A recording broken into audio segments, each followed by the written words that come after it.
dog. Ugh. I'm getting too old for this shit.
Nothing like a little espresso to give you a boost in the morning. I'm sure I could have Irished this up technically since I'm off, but it's just a bit after 10 o'clock. It's a bit too early for that. So, today on my Christmas-themed episode, I thought I'd do a little more elaborate cooking for us. So, if you're one of those people that calls yourself a foodie, or I guess if you use the phrase Epicurean like if you're on Tinder, seriously, where the hell did that expression come from? I don't get it. But yeah, if you're a foodie, one thing you probably enjoy doing is learning about new kinds of dishes. Even if you're traveling the world, you'll probably want to see some of the cuisine from those countries. And because I'm Ukrainian, there's a lot of good stuff that we have. Some heavy stuff too, because a lot of it involves pork, sausages, and copious amounts of fat. And sometimes even reusing that fat to fry it again. But one thing that is actually pretty easy to eat, is a pierogi. For those of you who don't know, allow me to explain. Pierogies are like these little to large dumplings depending on how you make them. And you can fill them up with meat, you can fill it up with potato and cheese, potato and mushroom. That's if you want to do it as a meal. But you could also do it as a dessert by putting strawberries, blueberries. It's a very versatile kind of meal. I always do it as pierogies, which turned out as the Polish word. In Ukrainian it's vareniki, which is something I saw way back at the Ukrainian festival. And I know a lot of people say they enjoy it. The one thing though is that they'll say they enjoy it, and they say this brand you get in the frozen section of a grocery store is probably the best one. For some people I can kind of get that, but when you've had them homemade, it's really hard to go back to store-bought because it's such a difference in quality. But the key to this homemade one is the prep time. If you're doing your filling, and especially your dough from scratch, you're looking at a couple of hours to put that all together. But because I enjoy torturing myself every now and then, and also because it's worth the payoff for the food and maybe to share it with family, this is what I'm going to be doing today. So, what's that? Oh, I'm not in uniform, are I? Okay, let's get back to festiveness. Here. The hat is on, I'm all decked in red, and I'm looking stylish. So, let's get this started. I'm going to need as much caffeine as I can to get through this, everyone. Brace yourselves. So, this first step to making pierogies is probably going to be the most tedious. You're going to have to peel some potatoes here. I'm well prepared because I have in my pocket one stolen potato just for good measure. Actually, you're not going to need one potato because that's not going to get you very far. You should probably get yourself a good 5-pound bag of potatoes to peel. And the idea is that you want to have enough to fill into a giant saucepan. Or pot, I guess. But yeah, you put it all in here, then you're going to let that boil to help start creating the filling. Now, depending on what you have in your kitchen, this could take either forever or be very efficient. If you're using one of these vegetable peelers, it's not very effective. You're probably going to throw it against the wall and end up using a paring knife to try to peel it instead. My personal preference is I'd rather not use a knife, because then I'm going to be losing a bit more potato, and I want to ration as much as I can. So I'm using one of these things. This one's going to be way more effective, and it's designed for larger potatoes. So keep doing that. Yeah, this is the least fun part. Apparently if you're in the army, potato peeling duty is like a punishment. Somebody, if you're in the army, correct me if I'm wrong about that, but what is the deal with that? Ah, well, I guess I'm overthinking this again. Of course, with all these skins here, I'm going to need to put them away. Luckily, I have one of these bags I could use for composting and just dump it outside. Yeah. I'm not going to have you watch me peeling potatoes for a while now. So, we'll be right back once I'm getting to the next step. So once you get to the end of your potato, you just add it to the pot. But what I like to do is I like to take a knife, just kind of cut it in half or into quarters depending on the size, and then add it in. The reason being is that the smaller the piece of potato, the less time it's going to take to boil and get all set to smash up. And then you're good for eating. I guess now's a good time to mention, if I didn't mention, please wash your potatoes before you start peeling them. Otherwise you'll get dirt in the pot, and you don't really want to have that. There's no nutrients in all that dirt that you picked it from.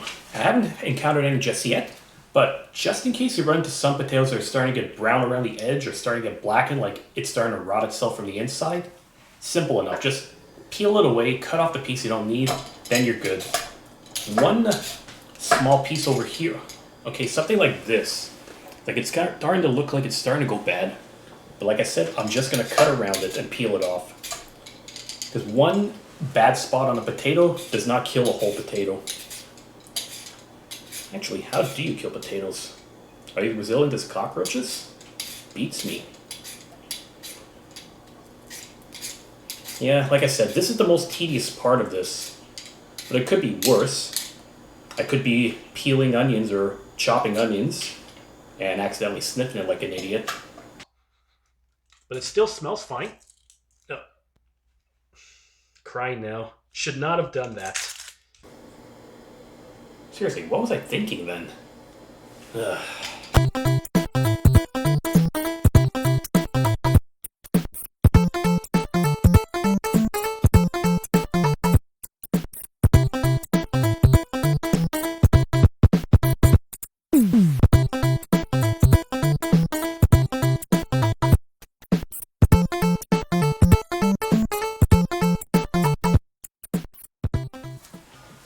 Okay, last potato is added into the pot. Okay, that only took me about 20 minutes, so it's not the worst part of it. And I think I'm getting better at this, because without actually having to measure it, I was able to eyeball it and see I have just the potatoes to fill up the pot. So now we're on to the next step, boiling this sucker. That could be potentially messy, and I'll explain in a second. Okay, the next step to boiling potatoes is just to put a generous amount of salt into this, like a nice handful of it, just to give it some flavor. Add it to the pot, and then you fill this up with as much water as you can until it covers up all the potatoes.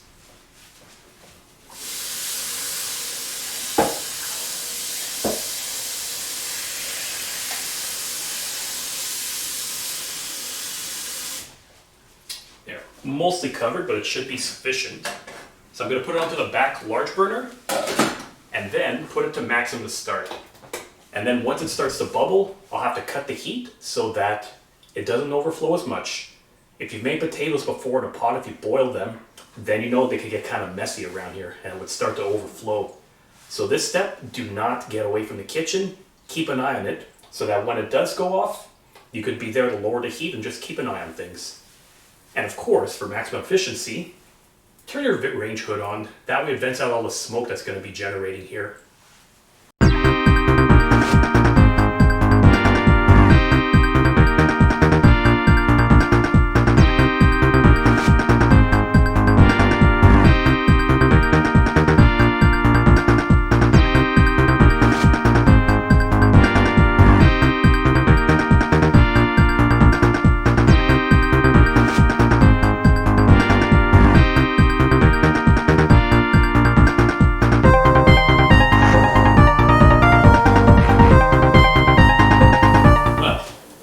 I forgot to give you specific instructions.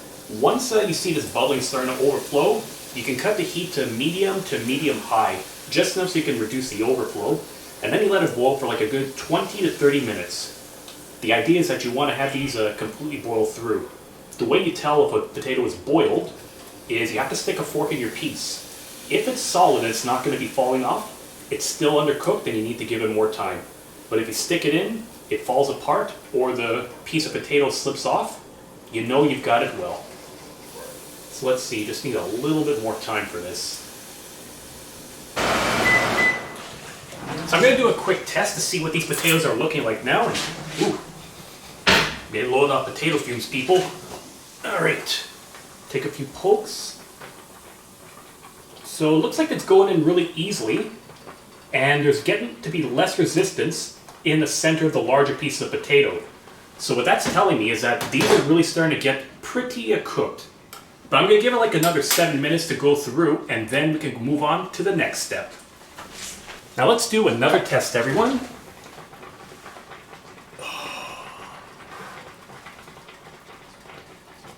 Yeah, there's barely any resistance in these things, so I think it's safe to say they're ready. Yep, should be good. So, next you could cut the heat, remove this, and then get your other tools. So I'm going to reuse the same bowl that I had put the potatoes in originally, after washing, of course, and I'm going to use a strainer to move this in.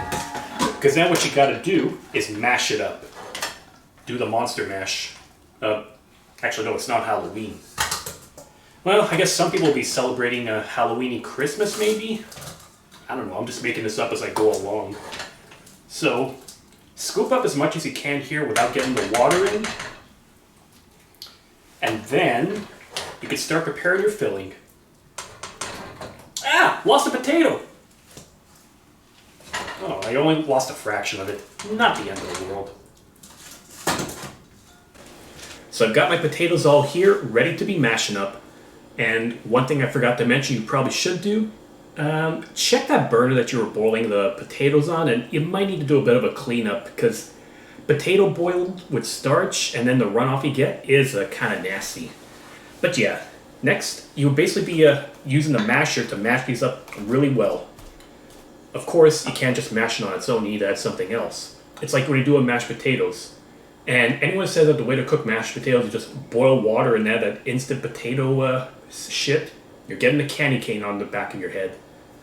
Watch yourself. But no, you add some cheese to this so that you give it the flavor to do a traditional potato and cheese one. Traditionally, in these pierogies, you will put cottage cheese. And if you've had that before, you know that it's a very dry texture. It could have a good taste. Cottage cheese could be great if you're doing it in a dessert. Cheesecake is one of the best uses of it. But I learned a while back from my mom, who learned from a friend of a friend of a friend of a friend, that you could replace the cottage cheese with some regular cream cheese. What this would do is it would actually give a lot more moisture to the potato mixture, so it's not going to feel as dry. And of course, more moisture means it'll be much easier to mash up.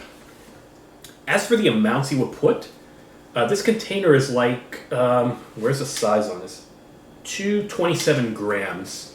So you could put anywhere between one container of this or two, depending on your level of cheesiness that you want to follow. Yeah, so if you like it really moist, put the two of them. If you're not sure, like one of my friends I taught how to make pierogies, do one to test the water and then take it from there. Oh, man, it's a bit of a struggle now. It's never happened to me before.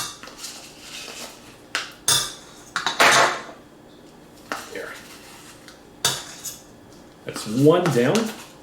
Honestly, I'm surprised because usually this comes out like a big block of cheese. So let's get the second one in so I can get to the mashing action. There. Someone's probably going to say, this is too much cheese. Well, dude, this is a cheese cafe. There's no such thing as too much cheese. That's an expression I heard from a friend a while back who used to work at a pizzeria.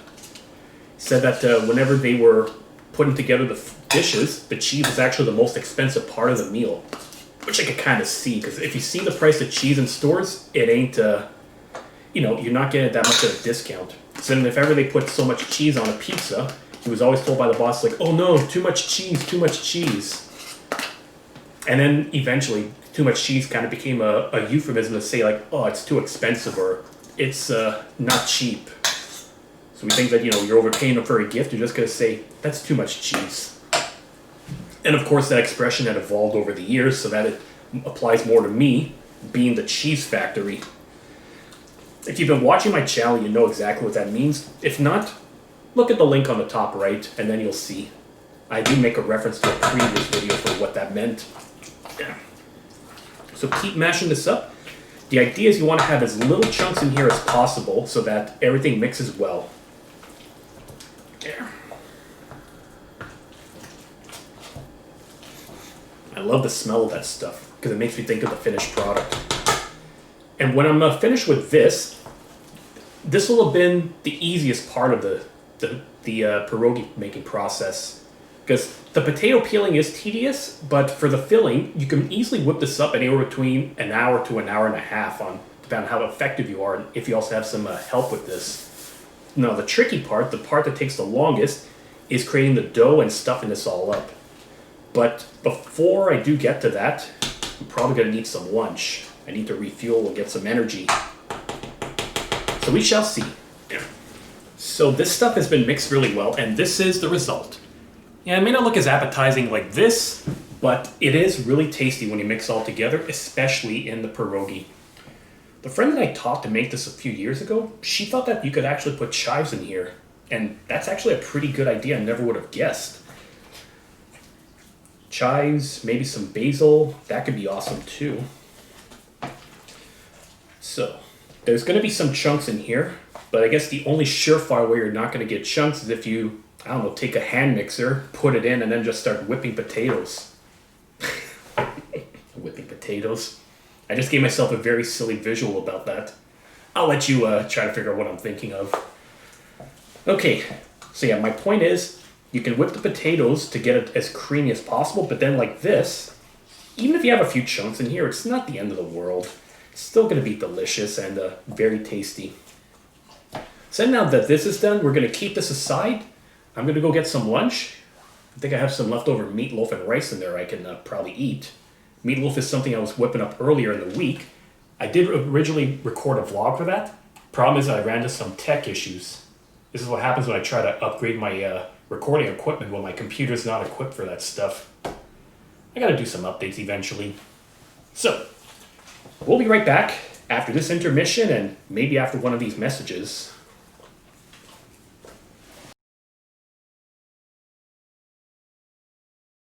Well, I suppose that wasn't able to recoup any costs to get a sponsor for this.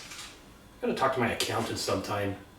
So, I've had my lunch. I'm all filled up now. It's time to get the next step started, which is preparing the dough. As I said before, this is gonna be the messiest part. You're definitely gonna need a food processor for this. And you're gonna have to do repeated trips because this is what you do to make the dough. Quick tip, if you're gonna be making dough, like I have a brand new one that I bought a year ago, make sure you don't use this blade. This worked on an older food processor when I borrowed it for my mom. Problem is that when I used this recently, it actually cut up the dough instead of mixing it up. So most of these will come equipped with a dough blade that's made of plastic. Use this instead, and this is going to allow it to mix up too. Something else to keep in mind is you're going to be using a copious amount of flour. You might need a few bags of that to get it done, depending on your size. But if you get it cheap, like if you go to Costco, go somewhere, get an industrial size in this case. It comes in handy if you're doing a lot of breading of meat, making the pierogies especially here, but also if you use flour for pancakes and such. And now I'm starting to think that if I'm using a lot of flour to make a mess, I'm not going to want to get this jacket all messed up. Time to change wardrobes. There. And I think I have the next best thing. Alright. Well, one of my best friends left a present for Christmas because we can't see each other this year. And she came to my doorstep, left it there while I was out for a walk. And one of the things that we had was this pretty cool apron. It's neat. It says, "I'm the buck." And then you have I think a moose on here too. It's not like it says "kiss the cook" or one of the other traditional phrases on here. Frankly, if I had a "kiss the cook" one, I could have used this on my Tinder profile. See maybe how many likes I would get with that. Or maybe people would ignore me as usual, because I don't know what's up with these apps.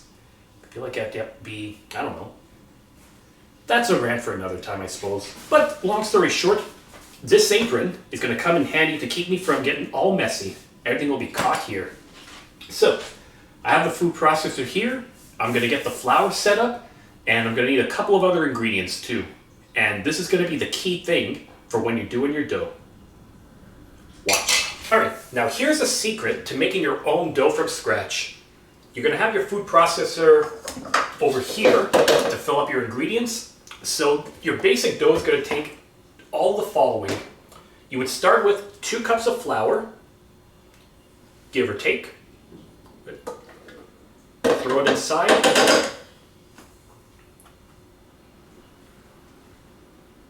There, you got your 2 cups here. And then next, you're going to need 1 teaspoon of baking powder. If you make a lot of pancakes, if you do this dough pretty frequently, this size is probably your best bang for your buck. There, 1 teaspoon here. And then, you're going to need some salt. It's simple. You just take a shaker, do like 1, 2. You need 2 shakes in here to get it right. So you got your dry ingredients then. So how are you going to be bonding this all together? Easy enough. What you want to do before you prepare your dough is get your kettle set up to make some lukewarm water. Remember, only use lukewarm water, not boiling water. That's the key for you here. And I'm going to put this in a measuring cup, keep it aside, and then add it when I need it. So your trick to making your dough is this. Put it in the food processor, start mixing it up on high power, and then you're going to have an opening on the top. You're going to have an opening on the top like here. Keep it open like that, and then through the hole, you're going to slowly add your lukewarm water into there. And then as it mixes up, it's actually going to start bonding together, and it's going to get progressively more sticky. You kind of want a consistency that's going to be slightly hardened, but a little sticky at the same time. Don't do boiling water, because if you do that, you're definitely going to be disintegrating all this, so you need to start again. And if you're doing this for the first time and you're worried about, if I screw it up by adding too much water, is this going to make a difference? No, the beauty of this is that it's an easy fix. If it's too sticky, add a little bit more flour into there and it's going to start hardening up a little bit more. If it's not hardened up enough, just add a little bit of water. There's always a workaround for that. So, let's get this all mixed up, and then once we've done that, I'm going to have to prepare my work surface and hope I don't have any cats wandering around.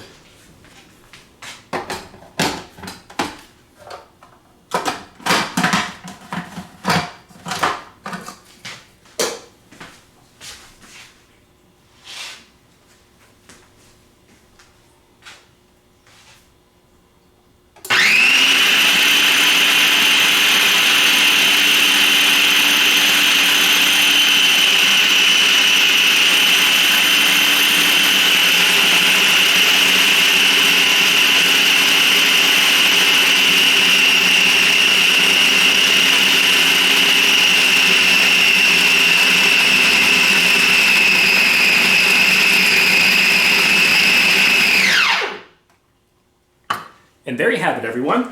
That is how you do pierogi dough. So if you've done it right, this is how it's going to look like. It starts to clump up into a giant ball like this. And it is a little bit sticky, but we're not going to worry about that because the next step is going to solve that problem too. You only really have to worry about adding more flour if it's so sticky that you're not able to get a good grip on it with your hands. So there it is. Well, we're now getting started on the big part. So I brought my dough over here. Next, you're going to need a cutting board, and you're also going to need, over the process, several plates like this. There's a reason for it too, because as you're making the pierogies with the dough, you want to make sure they do not stick at all. To do that, you would take your plate, take a little bit of flour, and then sprinkle it over it. And then as you make each individual pierogi, it's not going to stick together, and then it's going to be firm enough that it'll be perfect for you. And I would recommend doing the same thing here on your cutting board, because you're going to need to have that a bit. Typically what I've seen in some kitchens, and in the old days I guess, is they would just put it all over the table. My problem is that I have cats that walk everywhere, so I'm afraid that if I have the flour here, they're going to sniff it, and then they're going to have like a white powdered nose. No, not that kind of white powdered nose. Don't even go in that territory. So once you have that, you would take your dough. You could probably take the full thing if you had enough room. And no, Felix, don't do it. Don't do it. You could take all your dough and then put it on a table, but there's no problem with just taking a small piece of it here. So let's take half of the piece. Yeah, notice it's sticky in the center. So what you would do is just you roll it a little bit over the flour, and then that's going to create less of a stickiness here. Actually, I realize I'm missing some other tools. I'm going to have to go back. Don't go anywhere near it, cat. Don't do it. Don't do it.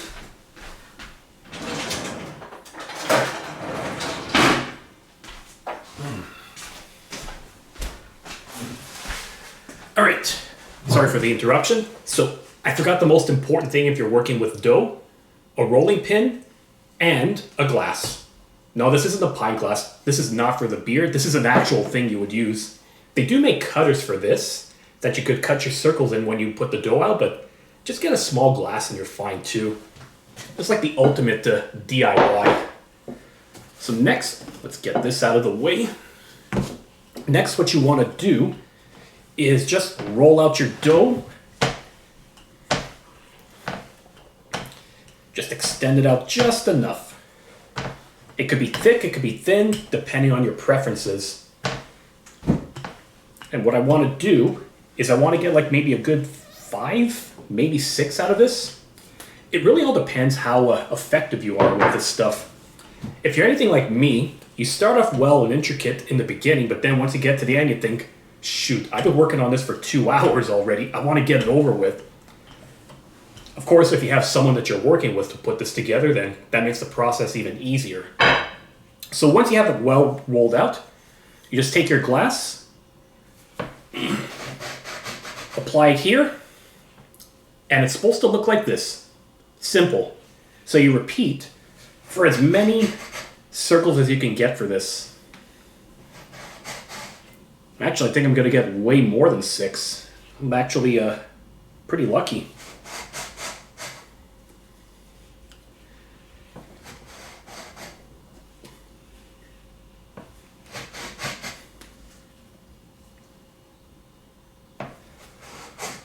There. I'm getting close to the end. There. So how many did I get? 1, 2, 3, 4, 5, 6, 7, 8, 9? No, that's not going to work. So I got 9 circles all cut up. For these pieces over here, you can actually keep it aside. You don't have to throw this stuff out because that's good dough that you do not want to go to waste. But we'll get to that a little bit later. Once this is all coated in flour, then all you would have to do is just keep it in the plate in the center. Well, that's what I like to do for mine. Just make sure it's coated so it doesn't stick together. Then, once you're done, you could start taking your pieces of circular dough, apply the rolling pin to it once again, and then you take your filling. It really all depends how big you want this. Like for me, around this much filling is going to be perfect. So you just lay it into the pierogi dough. Then you stretch it out. And you take these 2 ends stretched out and then paste it together. And voila, you got a pierogi. And as was pointed out too, it's almost like oversized ravioli too. Yeah, I never would have thought that, and I'm Ukrainian. Okay, some extra filling here, so we're going to put that back. Don't worry, my hands are clean, so this could be refilled. There.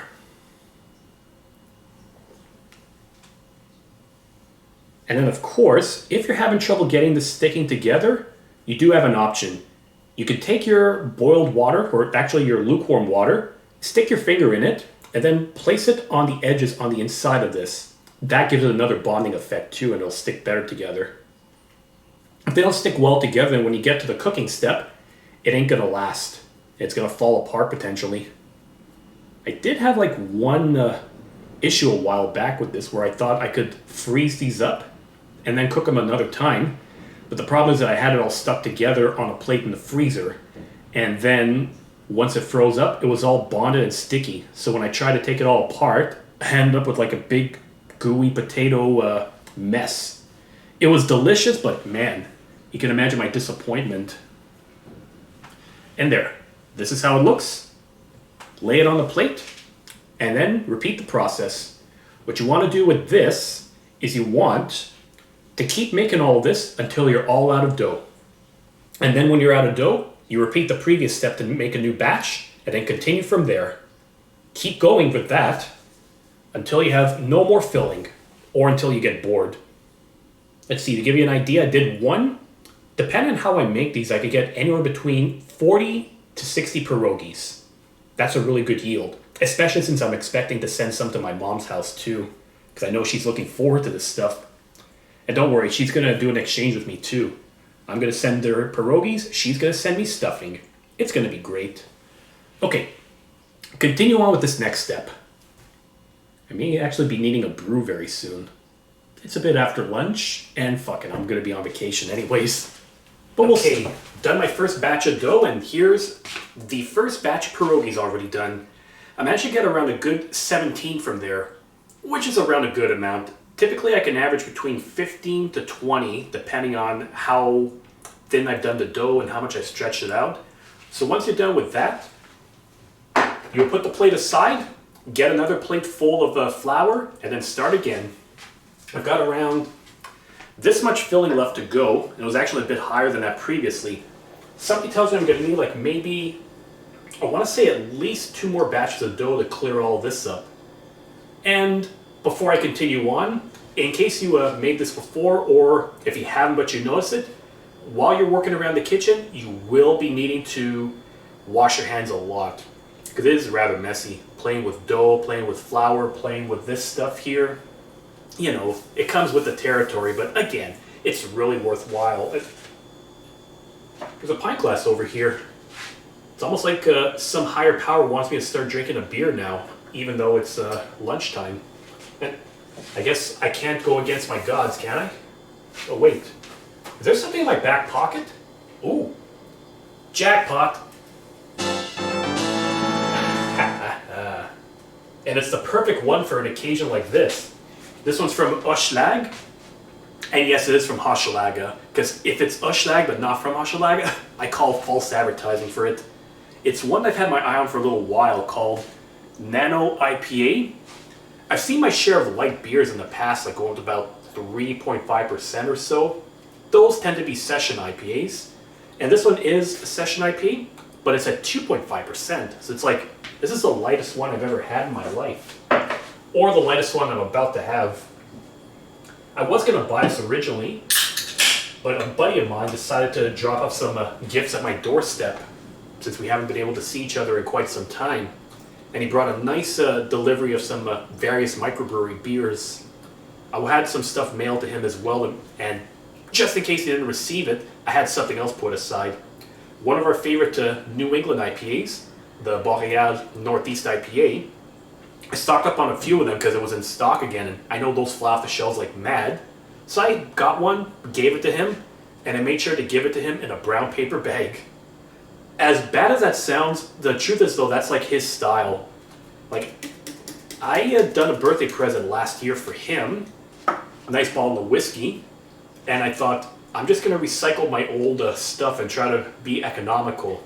So instead of getting some wrapping paper, I took an old Canadian Tire flyer from my recycler and just wrapped it with that. Of course, it is his style. Like anything ghettoish or economical, it's totally for him. And funny enough, we both predicted one thing, which actually came true. Once he unwrapped it, he started looking at the flyer for a couple of specials, but I had to break his heart and say that was from the previous week. So he couldn't get that discount on the power tools. Sometimes you can win, sometimes you don't. But we had good intentions. So I'm going to get some fuel set up as I get my next batch of dough prepared. Cheers, and here's to a Merry Christmas.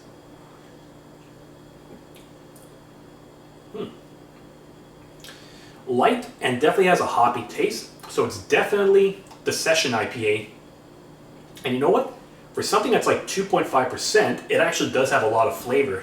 It doesn't taste like piss water at all. I accept. So buddy, if you're watching this, and I know you are, thanks for the brew.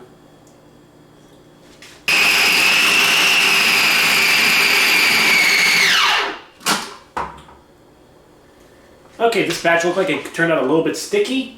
No worries, easy fix. I am going to add a little bit of flour, and then that should harden up just a bit.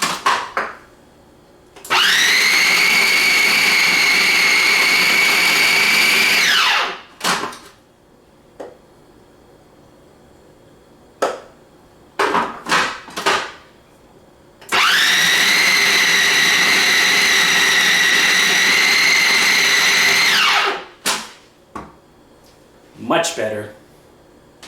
Time to get the next step going along.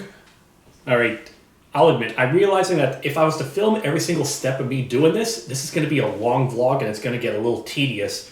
So tell you what, I'm going to finish up over here with all my filling, get all the dough set up, and then we're going to be right back once we have all the pierogies set and ready to cook. Stay tuned everyone, we'll be right back. Precious Oshlag juice. Okay, let's get started. Alright, well, once again, like the last time I made pierogies this year, it looked like a flour salad had exploded around here. But you know what? It was well worth it. I've got all that I could get out of the filling. There was probably just this amount left over here, but it wouldn't have made sense to make a full batch of dough to try to make it all work here. So I just used what I could for the dough I had remaining, and this will be like maybe a small, I guess I could say an appetizer on the side for when I'm feeling a bit peckish. But the ultimate result of that was, I've got about 4 plates here.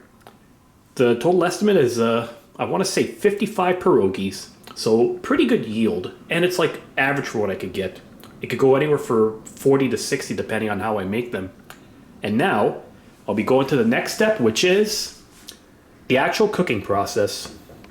So your next step for cooking this up is you're going to fill a giant or like a stock pot of water, and you're going to add around a nice handful, like maybe the equivalent of a tablespoon of salt.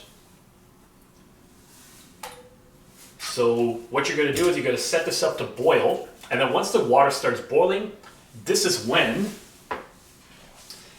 you will be taking all the pierogies in here, throw it into the pot so that it can start boiling up, and then you'll know it's done once it starts floating to the top.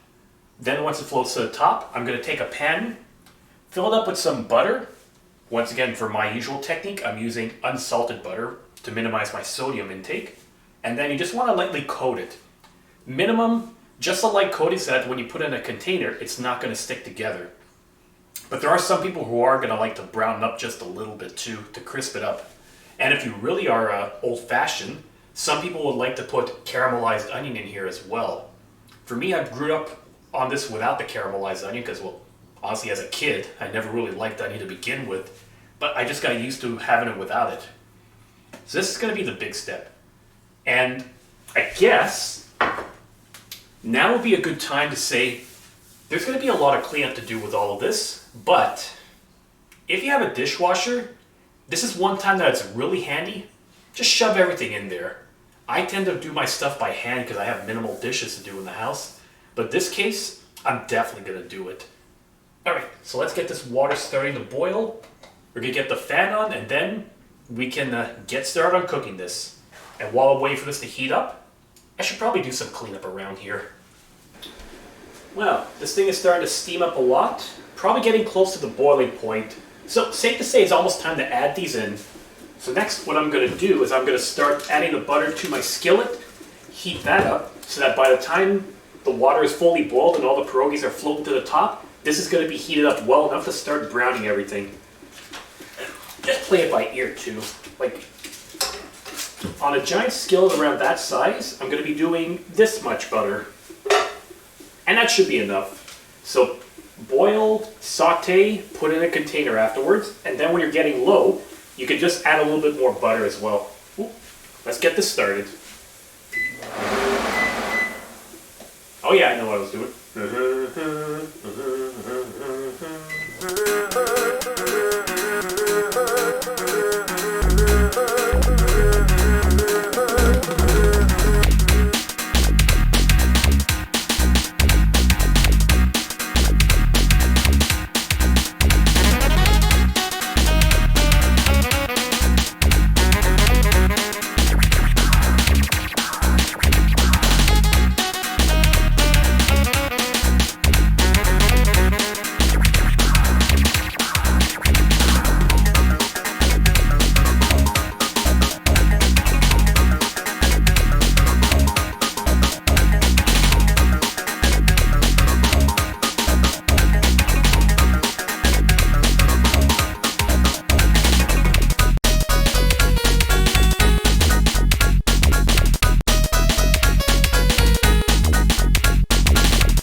Well coated in butter now, and then once they're brown to your liking, you can just remove them, put them in a container on the side, and then you keep repeating until everything is off the plate. And I'm remembering too that I never did get around to saying why you shouldn't waste the dough that was cut off when you were cutting the pierogies. Well, it's actually a simple thing. What you could do is you could take those leftover pieces of dough, throw it in the pan and the pot, boil it up, and then you got yourself some little, what we call flatsies. Like little flat pieces of dough that you can still munch on. It's still a pretty good side dish you could do with the pierogies. On top of that too, there was one time that I decided I didn't want to do a mess of pierogies, but I still love the dough. So I just made a bunch of flatsies for myself. Made the dough, cut it up into small pieces, boiled it and fried it. So yeah, if ever you want to do something different, but you don't want to have to deal with the whole ordeal of pierogies, that's also another fun part. Yeah, I'm realizing that it took me a good close to 2 hours to get all the pierogies wrapped up and then filled. Yeah, like I said, it's a labor of love. It's a long process, but it's definitely worthwhile. Okay, so that's good. Time to get some next batches in. Okay, so I just reached the final batch of pierogies here. I'm telling you, this is the easiest step out of everything once you have everything prepared. So I'm going to transfer this. And then once I'm done, I'm going to take all of my flat pieces of dough or bunches of dough and then just start boiling and sauteing them too. Yeah, honestly, when you look at these things, it's like oversized ravioli, but it's kind of like a dumpling. So not that much different from Chinese dumplings you would get at a restaurant. Of course, it's a different kind of filling that you put. But I suppose you could put things like cabbage, other vegetables too in there. I mean, hey, you could put mushroom with potatoes, you could do it with fruit, you could do it with meat, any kind of meat. And we've seen the variety. My mom did one for Christmas, like the Ukrainian Christmas in January. Because yeah, us the Ukrainians, we follow the Orthodox calendar. And yeah, she did one with mushroom and onion. As a kid, I don't know how much I would have liked that, honestly. Onion could be overpowering in there. Anyways, this is looking good. Time to get the flat dough in.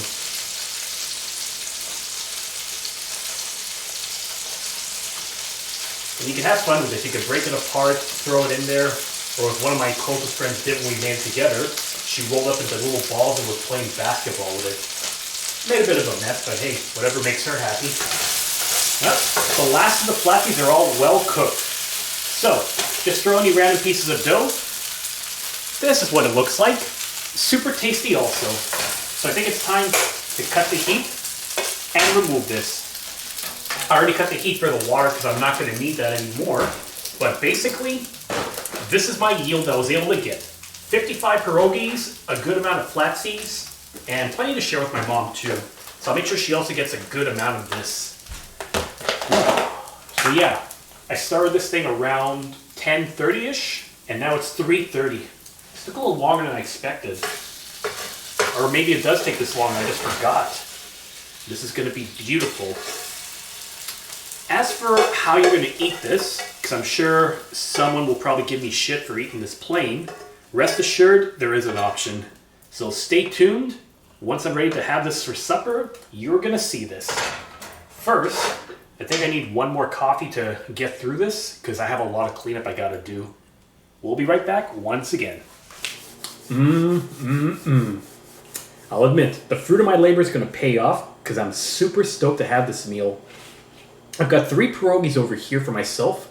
Had this been years ago, I know I could have eaten like 6, 7 of them in one sitting, but I should probably cut down because this is actually a heavy thing, technically. Because especially with all the other stuff I'm going to have. I got my pierogies, I got a salad, and in exchange for the pierogies I gave my mom, she sent a little bit of stuffing my way that she had been whipping up. Most people will do stuffing to put into their chicken, but something that she learned from my grandmother was this stuffing could actually be made as a standalone dish too. You just take that same recipe, put it in a couple of aluminum pans, bake it, and this is how it's going to look. Ooh, got it into the dip by mistake. So, for those of you who don't want me to eat the stuff plain, I'm going to be traditional today. Typically, if you're Ukrainian, you are going to be eating this with a little bit of sour cream on the side. It's pretty basic. You just get one of these things, put it on the side here, and if you're into that kind of thing, you put some caramelized onion, all mixed together. It's amazing. And while the amount of sour cream I'm going to need for my pierogies is not going to be as much, I have a large one because I was thinking of something else I want to make down the road with potatoes. But I've been talking too much already. Let's give this a taste test.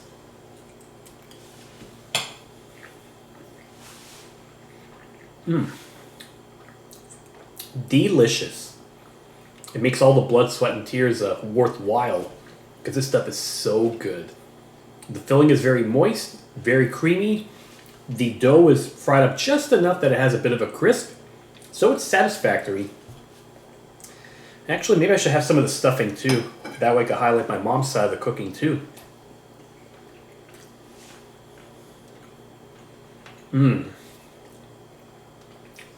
Yep, this turned out amazing as well. Not a bad little meal for Christmas time. Speaking of Christmas, I think I'm due for another brew. And I have just the right one for tonight. You know, everywhere I went around October, everybody had their variation of a pumpkin or Halloween or autumn brew. And yet for December, it seemed like there was very few Christmassy ones around. I know normally Boreal will do their winter lager. Belga does their variety pack that has the box-style amber. In this case, I found another one that's a microbrew from Trou du Diable. It's called La Grivoise de Noël. I saw Christmas, I thought, I gotta try it out. So not bad looking at all. It says in terms of flavor, you're gonna have like, let's see, a bit caramelized, a bit of smoked pepper, cardamom. So overall, I'm gonna guess this is an amber. And this is another strong one too. It's like a 7.5, yeah, round 2, 7.5%. And apparently aged for 1 year also. Like, when I think aging, I always think you age wine, you age scotch, aging beer. That's a world that I'm not as familiar with. And no, I didn't just pull out a bottle cap opener from my jacket because I carried it around for emergencies. I just want to highlight this one I picked up in Milan when I was in Italy last year. It's a guitar, it says Milano, it has the cathedral. It's a cool one. So let's see.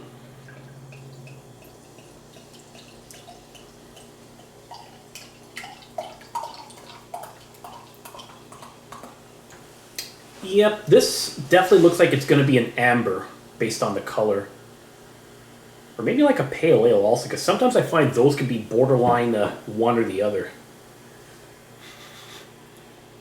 Kind of smells like apple, I have to admit. So let's see.